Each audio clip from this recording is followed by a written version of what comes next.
Del bélico al derrotado, el chavismo reacciona tarde.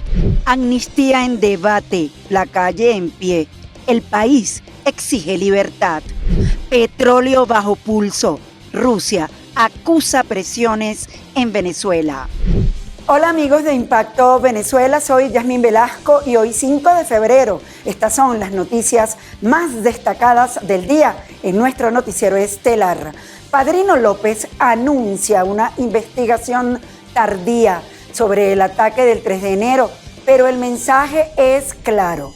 Era inviable enfrentar la supremacía militar de Estados Unidos. El discurso de fuerza se desmorona y se transforma en administración de derrota. Génesis Pérez con los detalles. El anuncio de una investigación oficial sobre el ataque estadounidense del 3 de enero, más de un mes después de la captura de Nicolás Maduro, no solo llega tarde, sino que expone el colapso del relato militar que durante años sostuvo el chavismo. La tardanza contrasta con la retórica previa del propio ministro de Defensa Vladimir Padrino López, quien hasta hace semanas aseguraba que Venezuela tenía plena capacidad para enfrentar cualquier agresión de Estados Unidos.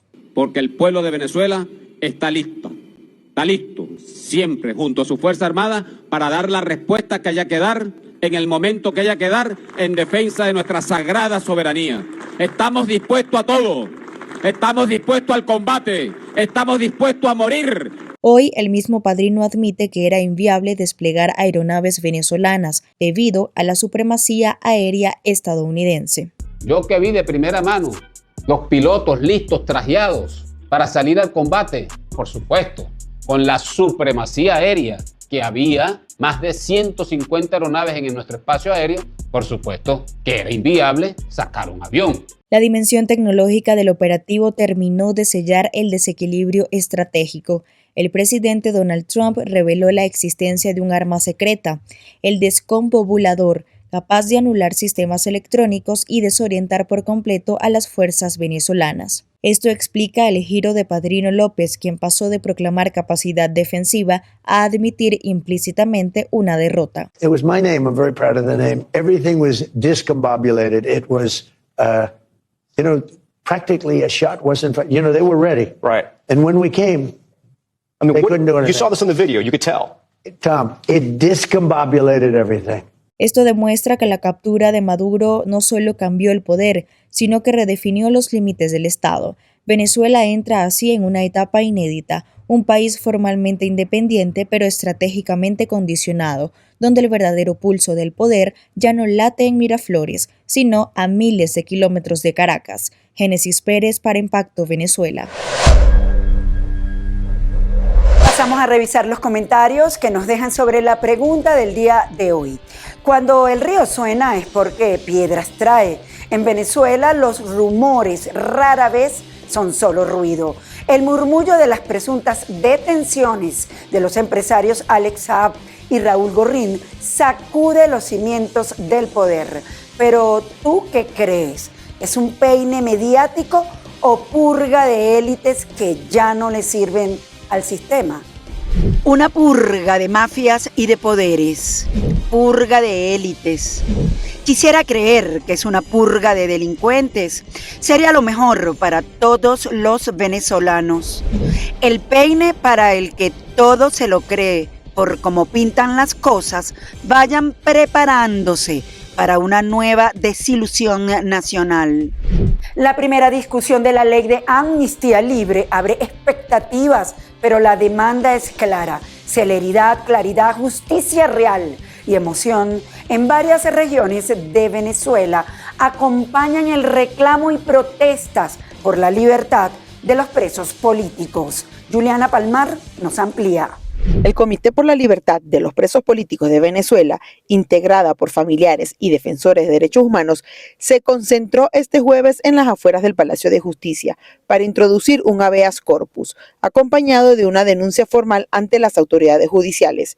La organización exigió el fin de la persecución política y la desidia institucional, denunciando los retrasos injustificados y el diferimiento sistemático de audiencias que aseguran prolongan la indefensión de los detenidos. El 8 de febrero se cumple un mes del anuncio de las liberaciones, y es bien sabido por todos que aún hay cientos de arrestos solo por mensajes escritos. Un mes en el que se cumple, o sea, un mes que ha sido de tortura, de injusticia, de mentiras y de zozobras para nosotros las familias, pero también un mes en el que nos hemos unido a las afueras de los centros de reclusión en un acto pacífico de amor, resistencia, resiliencia y fe a la espera del encuentro.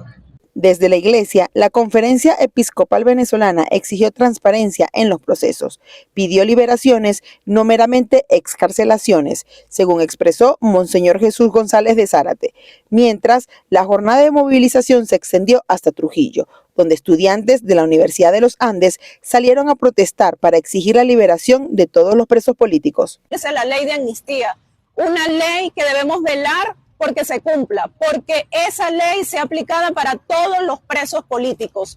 Igualmente, los familiares de los presos políticos mantienen sus expectativas con la discusión de la ley de amnistía, aunque desconocen lo que contiene hasta ahora. Sí, mucho temor.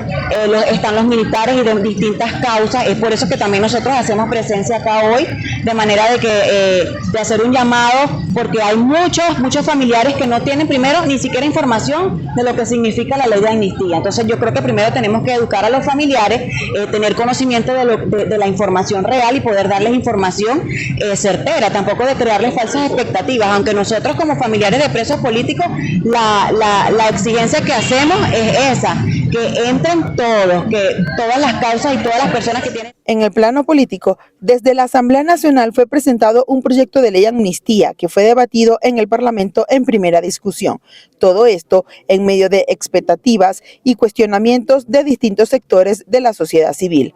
En la emisión matutina de Impacto Venezuela les daremos más detalles de esta ley. Reporto para ustedes, Juliana Palmar. La encargada de la presidencia de Venezuela, Delcy Rodríguez, ha sostenido reuniones con diferentes actores europeos para ampliar el mercado petrolero venezolano. Francia se perfila como aliado, mientras el tablero energético sigue moviéndose en torno al país. Más allá de Rusia, Venezuela perfila su brazo petrolero hacia Europa. La presidenta encargada Delcy Rodríguez ha intensificado reuniones con actores energéticos europeos para amplificar el mercado de crudo venezolano. 2 millones de barriles de petróleo pesado ya fueron enviados a refinerías de Repsol en España tras negociaciones con Trafigura. Al mismo tiempo, Shell evalúa inversiones de miles de millones con proyectos de gas costa afuera, mientras ConocoPhillips insiste en recuperar las deudas pendientes. En Caracas, la encargada de la presidencia, Delcy Rodríguez, se reunió con representantes de Repsol y de la francesa Maurel & Prom, en el contexto de la reforma de la ley de hidrocarburos que flexibiliza regalías y abre puertas a la inversión privada. Rodríguez aseguró que Venezuela está decidida a convertirse en potencia energética y que ofrece seguridad jurídica para atraer capital extranjero. El tablero energético se mueve. España y Francia se perfilan como aliados estratégicos mientras Venezuela busca convertir la crisis política en oxígeno económico. Revisemos lo que es noticia en materia internacional, según lo que destacan portales en la web.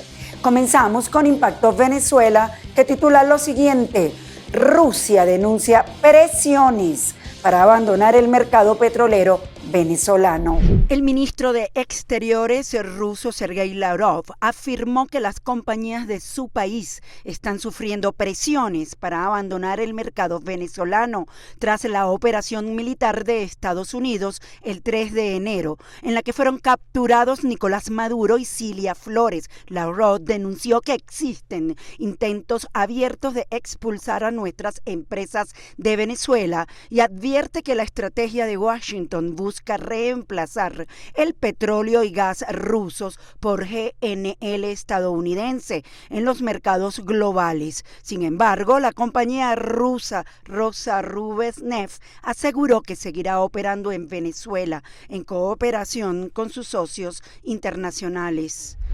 Nuevo START finaliza el tratado nuclear heredado de otra época. El 4 de febrero marcó la expiración del tratado Nuevo START, el último gran acuerdo bilateral de desarme entre Estados Unidos y Rusia, firmado en 2010 por Barack Obama y Dmitry Medvedev. El pacto limitaba los arsenales a 1.550 ojivas estratégicas y 800 lanzaderas, incluyendo inspecciones mutuas bajo el principio de confía pero verifica, la suspensión de inspecciones en 2022 y la falta de acuerdo para extenderlo en 2025 dejaron el tratado sin efecto, generando temores de una nueva carrera armamentística. El Kremlin prometió actuar responsablemente mientras Estados Unidos intensifica su producción de tritio para reactivar ojivas en stock. El contexto actual está marcado por el ascenso nuclear de China y los avances tecnológicos como la inteligencia artificial y los sistemas espaciales de interceptación que podrían reconfigurar el equilibrio global de la disuasión. Misión de observación advierte sobre riesgo extremo de violencia electoral en Colombia. La misión de observación electoral, MOE, informó que casi un tercio del territorio colombiano está bajo riesgo de violencia electoral para los comicios de 2026. El informe detalla que 126 municipios están en riesgo extremo y otros 49 presentan alertas de fraude de cara a las elecciones legislativas del 8 de marzo. Las amenazas se concentran en las curules de víctimas del conflicto creadas por el Acuerdo de Paz de 2016, donde 75 municipios están en alerta máxima. Según Alejandra Barrios, directora de la MOE, la violencia electoral ha crecido de forma exponencial respecto a 2022, retrocediendo a niveles previos a la firma de paz. Regiones más afectadas, fronteras con Ecuador y Venezuela, norte del país y territorios controlados por guerrillas y el Clan del Golfo, que suspendió sus negociaciones de paz con el gobierno de Petro tras sus acuerdos con Donald Trump. La extracción de Maduro fue el hecho definitorio que cambió el tablero. Petro se pliega a las líneas de la Casa Blanca y la dictadura cubana se ve acorralada, mientras los movimientos socialistas quedan sin margen de maniobra. El presidente Donald Trump sigue moldeando y redefiniendo Latinoamérica, arrinconando a gobiernos extremistas como el de Colombia. Luego de ser recibido en la Casa Blanca, el presidente Gustavo Petro, que en otro momento insultó a Trump llamándolo nazi, ha accedido en todas sus demandas, ejecutando un ataque contra la guerrilla narcotécnica del ELN en la frontera con Venezuela. He ordenado un bombardeo de la fuerza pública en mi gobierno, esta vez en el Catatumbo. 7 miembros del ELN han muerto. Un capturado y 12 fusiles han sido recuperados. En Cuba, la dictadura castrista luce crítica en estado terminal. Sin el apoyo de Venezuela y México, sumado a más de un año de colapso interno, se muestra dócil ante lo que le exige el gobierno estadounidense. Durante décadas construyeron su identidad atacando al imperialismo norteamericano. Actualmente ruegan por un diálogo ante la posibilidad de ser atacados. Cuba está dispuesta a un diálogo con los Estados Unidos. A un diálogo sobre cualquiera de los temas que se quiera debatir o dialogar. Una relación entre vecinos civilizada. Las cubanas y los cubanos no odiamos al pueblo norteamericano, reconocemos valores del pueblo norteamericano. En Brasil, el presidente Lula da Silva ya no habla del bombardeo a Caracas y la detención de Nicolás Maduro, solo de orgullo y diálogo con Estados Unidos. El saliente presidente chileno Gabriel Boric, en Chile, ha reducido su política internacional a apoyar la agenda Bachelet para la ONU. Para el analista político Leopoldo Castillo, todo esto responde al éxito de la macroestrategia estadounidense para el continente. Todas esas piezas se coordinan. Es una macrooperación. Ya no hay discursos épicos y los bloques ideológicos se repliegan. El socialismo que por décadas gobernó presuntuosamente Latinoamérica, hoy obedece y sigue el arte de negociar de Trump, definida como paz a la fuerza. Reportó para ustedes Quique Frías, Impacto Venezuela. Amigos, gracias por acompañarnos en este recorrido informativo. Nos vemos el próximo lunes en una nueva emisión estelar de Impacto Venezuela. Como siempre les recuerdo seguirnos en nuestras redes sociales y canal de YouTube.